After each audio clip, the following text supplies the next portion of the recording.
Valdinéia pelo convite e todas as pessoas envolvidas nesse evento, tá? Então eu vou começar a falar do meu diagnóstico do câncer de mama, que foi em 2014. Né? Eu sempre fazia os meus exames periódicos, todo ano na época de janeiro, porque eu já tinha um histórico da minha irmã e da minha avó de câncer de mama. Ela teve em 2009. E eu fiz os meus exames no mês de janeiro, deu tudo certinho, não tinha nada, estava tudo normal. Quando foi no mês de abril de 2014, eu comecei a sentir a minha mama um pouco dura. E ela começou a ficar vermelha. E aquilo me incomodava. E eu fui no meu médico, que é o Dr. Vicente, fui nele e ele falou assim: Silvana, vamos fazer uma biópsia para a gente poder ver se não é uma mastite. Porque como você fez os seus exames e está tudo certinho, não acho que é alguma coisa mais séria. E aí ele fez essa biópsia. E a minha biópsia, eu lembro que foi numa sexta-feira, e na segunda-feira a minha biópsia já estava pronta. Eu já fiquei suspeita, porque foi muito rápido. Normalmente a biópsia demora de 7 a 10 dias para ficar pronta. E eu já comecei a ficar preocupada, liguei para o Dr. Vicente, e ele falou assim para mim, ele estava atendendo uma outra paciente, e ele falou assim: não, Silvana, eu vou te atender mais tarde. Eu já fiquei mais nervosa ainda, porque eu achei que alguma coisa de errado já estava ali, né? E aí, quando eu cheguei no consultório, que ele me atendeu depois de todos os pacientes dele, eu cheguei lá, e ele, de olhar para mim, eu já sabia o resultado, eu já falei para ele. Ele olhou para mim e falou assim: Silvana, eu não queria te dar essa notícia. E aí, a minha biópsia veio, que foi o carcinoma in situ invasivo, e ali eu fui detectada com câncer de mama. Naquele momento, gente, que ele me falou isso, o que a gente pensa, você fala, eu vou morrer. É a primeira sensação que você tem, você não tem outra. Sabe? Eu falo, eu vou morrer, eu não vou ver mais, eu não vou estar com a minha família. É isso que você tem a sensação nessa hora. Né? Que o desconhecido tudo te assusta. E aí eu falei assim, gente, mas naquela época eu tinha 40 anos, hoje eu tenho 49. E aí eu cheguei e falei, gente, mas eu sou muito nova para morrer, eu não quero morrer assim. E aí eu entrei em contato com a doutora Sônia, porque meu irmão já fazia um segmento lá na HC de Ribeirão, e a doutora me encaminhou para lá. E lá começou a minha luta. Aí eu fiz uma bateria de exames, todos os exames, porque eles não aceitavam os exames daqui. E aí isso foi em junho, que eu já estava lá dentro do HC. E em julho eu fiz a minha primeira cirurgia, que foi uma tumorectomia, que eu fiz a retirada da auréola, né? Tirou os 2 nódulos e depois colocou a auréola novamente. Os meus nódulos eram um de 1,2 e o outro era de 1,6, era muito pequenininho, só que pela mamografia ele não aparecia e nem ultrassom. Por eu ter a mama densa, ele não aparecia. Eu só fui saber e achei estranha a minha mama no autoexame porque ela ficou vermelha. Né? E aí depois eu tive que fazer 8 sessões de quimioterapia, que eu fiz. Que assim, até então, quando foi para poder falar o tratamento que eu ia fazer, eu até fiquei assim, gente, você fica com aquela esperança assim, será que meu cabelo, mesmo você conhecendo, sabe que cai o cabelo, mas eu ficava naquela esperança que não ia cair.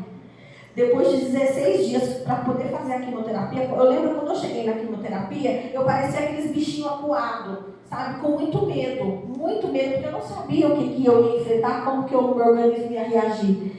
E eu lembro que naquela hora, eu não sei, eu acho que tem pessoas católicas aqui, tem pessoas evangélicas também, mas o que veio na minha mente na hora foi a Nossa Senhora, gente. Eu fechei o olho e pedi para ela que eu ia fazer todo o tratamento que fosse preciso, mas que eu não queria sentir nenhuma dor, eu não queria sentir, e que eu ia fazer o que fosse preciso. E eu fiz, em primeiro lugar, eu aceitei a doença e fui fazer meu tratamento. E assim foi. Fiz 8 sessões de químio, fiz 40 radioterapia. Eu ia todos os dias para Ribeirão Preto, de segunda a sexta-feira. Eu acordava às 3 horas da manhã e ia fazer as minhas rádios. E uma coisa, eu fui muito agraciada por Deus, porque eu tive o apoio da minha irmã, que ela é enfermeira também, a enfermeira Silvia, acho que muita gente que conhece ela. Eu tive o apoio muito dela e do meu pai, que hoje em dia ele não está aqui, mas foi uma pessoa que me deu força para tudo. Ele nunca deixou de existir, nunca. E toda a minha família, todos os meus amigos, sabe, eu tive força de todo mundo e eu Depois eu tive que fazer meus exames novamente, eu tive uma hiperplasia de endométrio, com suspeita de ter um câncer de ovário. Aí eu tive que fazer uma esterectomia. Hoje em dia eu não tenho útero, eu não tenho colo do útero, eu não tenho as trompas, eu não tenho os ovários, mas eu estou bem e fiz tudo preventivo. Eu continuo fazendo meu segmento lá no HC de Ribeirão, né? E há pouco tempo agora eu tive que fazer uma outra cirurgia na mama, porque eu fiz o exame da genética lá no meu segmento e o meu BRCA deu positivo com 87% de recidiva. E eu faço esse acompanhamento lá.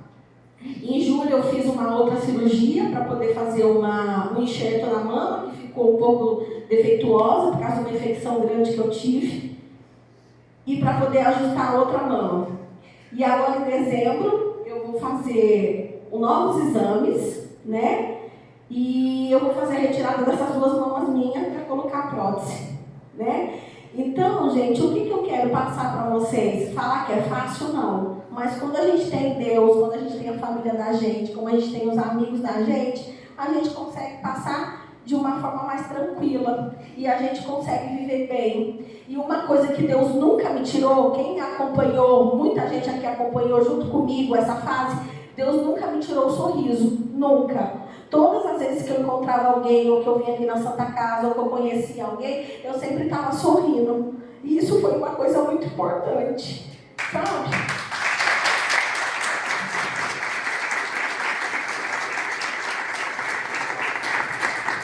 Então, eu queria dizer para todos vocês, desculpe, gente, não tem como a gente me emocionar, que se cuidem, que se toquem, que se amem o próximo, sabe? Incentive as pessoas a fazer a mamografia, incentive as pessoas a fazer o toque, sabe? E uma coisa que eu falo assim, câncer é uma coisa ruim, mas câncer também me trouxe uma coisa boa. Me trouxe eu ser um ser humano melhor, me trouxe eu pensar no meu próximo, eu ajudar o meu próximo, sabe? Antes eu perguntava assim, Deus, mas por que comigo? Por que com a minha avó? Por que com a minha irmã? Hoje em dia eu falo, pra quê? Pra quê? O propósito que Deus deu pra mim foi pra quê? Pra mim estar aqui e hoje contar a minha história pra vocês, pra que vocês se cuidem, pra que vocês se amem, pra que vocês se toquem, né? E é isso, gente. Eu queria agradecer.